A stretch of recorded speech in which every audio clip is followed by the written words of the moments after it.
Okay, so this is we had the Purpose Lab yesterday, and yeah, I was hosting it. So we talked about which is more important, the journey in life or the destination. And I think long time ago it was most people just thought about their destination. And today more people just talk about the journey. And the joke is that which is more important, it's actually your company, who you're with. Because even if you're going to the happiest place on the earth, if you're in not a very good company, you cannot enjoy the journey. But anyway, according to the text here, yeah, let's explore. So some say the destination is not important. A scholar absorbed in research or an athlete focused on her game takes pleasure in research or movement for its own sake. Whether his conclusions are recognized or not, whether her team wins the tournament or not, is secondary at best. In the pursuit of truth or the attempt to shatter a record, it is the process of seeking that brings joy and meaning to life. For many people, this is a basic fundamental belief.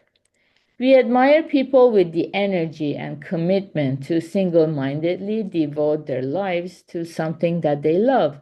This is especially true in this age of postmodern disillusionment when many people feel that their lives lead nowhere and that they cannot break out of this cycle of helplessness.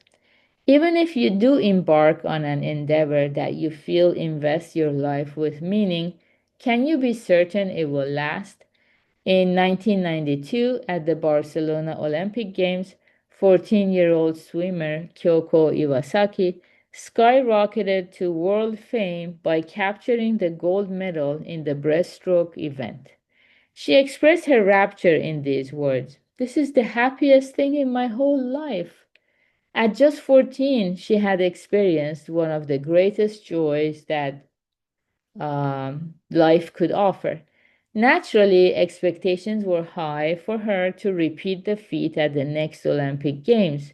The pressure was enormous, but she was so busy with her studies that she was unable to practice and went into a slump. In talking about how she felt as she contemplated giving up swimming, she made this confession. While I was worrying about whether I'd be able to go to the games in Atlanta or not, I used to think, oh, I should never have said Barcelona was the happiest thing in my life. I didn't even want the gold medal anymore. What had been the happiest thing for Iwasaki became something she didn't even want. She barely managed to qualify for the Atlanta Games and placed 10th. After that, she lost all interest in competition and dropped out with no apparent regrets. Yeah, so this is, I think, one perfect example of how, yeah, only the journey cannot be important. In other words, only making effort is not good in Buddhism. We want to know the why behind the effort. Why am I so, um, um, you know, putting so much effort in this? What is my purpose? Why am I doing this? Does this bring me joy?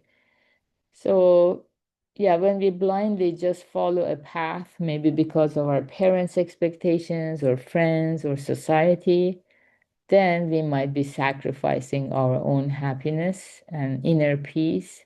So, this book, You Are Born for a Reason, is encouraging us to think about the why also, um, the end result also, not just the process. So actually, both are important. Both are important, the journey and the purpose. But this is a very, it's one of those eternal questions that people keep arguing about. And I think happiness is when you have some clarity about it, at least in our own hearts. So good job and have a beautiful Saturday, everybody.